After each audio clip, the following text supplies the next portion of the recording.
Os bens do sócio também podem ser objeto de constrição judicial, de penhora, também respondem. Mas aqui merece alguns comentários para deixar bem claro esse quadro e essa situação. Então vejam, ou seja, estudaram as sociedades comerciais, civis, né, e sabem que elas possuem personalidade jurídica, possuem patrimônio próprio, cada qual dentro do seu modelo jurídico, legislação atinente e responsabilidades decorrentes do seu da sua constituição, seu ramo de negócio ou coisa que o valha. Os bens dos sócios, em princípio, eles não respondem pelas dívidas contraídas pelas sociedades, exceto nos casos de desconsideração de personalidade jurídica, e aí a aplicação dessa desconsideração dentro dos modelos que vocês também já estudaram, porque em alguns o próprio modelo de responsabilidade já não traz essa necessidade, mas quando eu tiro, quando a personalidade jurídica é obstáculo realmente para a solução do cumprimento da obrigação. Nesses casos, desconsiderada a personalidade jurídica, obviamente, o patrimônio dos sócios vão ficar disponíveis para penhora pelo Poder Judiciário. E nos outros casos que a constrição judicial dos bens pode ocorrer, e isso aliás é muito comum, são naqueles casos em que os sócios eles prestam fiança ou aval para a própria sociedade. Mas nos casos de constrição judicial de bens dos sócios, seja por fiança, aval ou desconsideração da personalidade jurídica, o sócio que teve o seu patrimônio apreendido judicialmente, ele tem o direito de exigir o chamado benefício de ordem, ou seja, que primeiro sejam discutidos os bens da sociedade para depois os deles.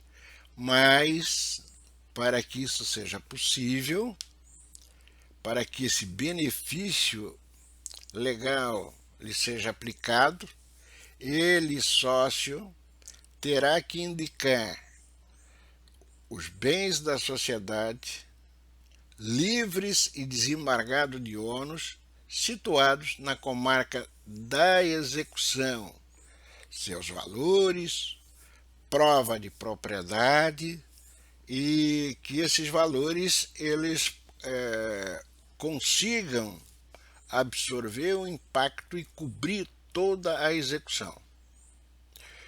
O sócio, como o fiador, que pagar a dívida, ele se subroga nos direitos do credor e poderá executar a sociedade nos mesmos autos do processo de execução.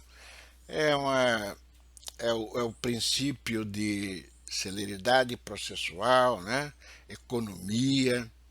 Essa regrinha está estampada lá no artigo 790 e 795. Aqui no 790, inciso 2, e no 795, parágrafo 795 caput e parágrafos 1º a 5º do CPC.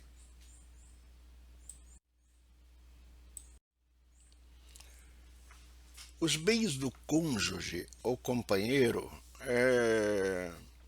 é óbvio, um cônjuge é responsável pela dívida do outro.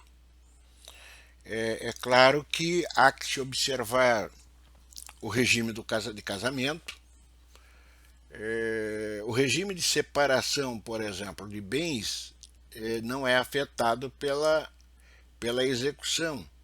O artigo 1687 do Código Civil, ele estabelece que no regime de separação de bens, cada cônjuge mantém a sua autonomia financeira, administrando os seus bens e dando a eles a destinação que melhor provier, ou seja, sem interferência do outro.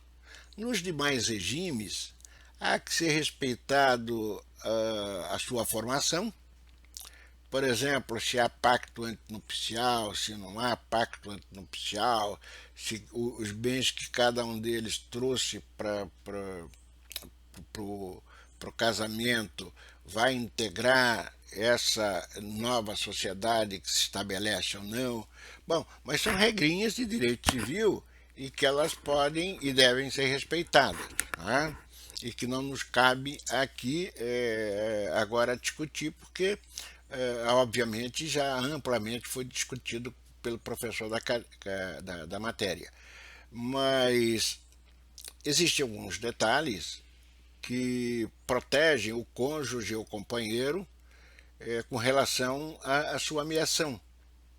Em especial se a dívida contraída pelo outro não era do seu conhecimento e se ele também não se beneficiou dessa dívida. Então, nesse momento, ele pode ir a juízo e tentar defender a sua meação através da figurinha dos embargos de terceiro, que é um procedimento especial previsto no artigo 674 a 681 do CPC e que será objeto de estudo lá por ocasião, no 7º semestre do estudo dos procedimentos especiais. Há que se ressaltar ainda que, reconhecido o direito do cônjuge alheio à execução, se o bem penhorado for indivisível, a sua quarta parte recairá sobre o produto da alienação dos bens, ou seja, do dinheiro que for resultado da asta pública ou da venda. A regrinha que está lá no artigo 843, parágrafos 1º e 2º do CPC, e lá se observa também que essa venda essa venda pública, né, ela tem que observar alguns detalhes de preço, regrinhas para que o cônjuge alheio à execução ele não venha a sofrer prejuízo. Cabe ainda destacar que o dispositivo 790, inciso 4 do CPC, ele traz agora a figurinha do companheiro, né? Então, o que se diz, olha, há o reconhecimento da união estável como entidade familiar.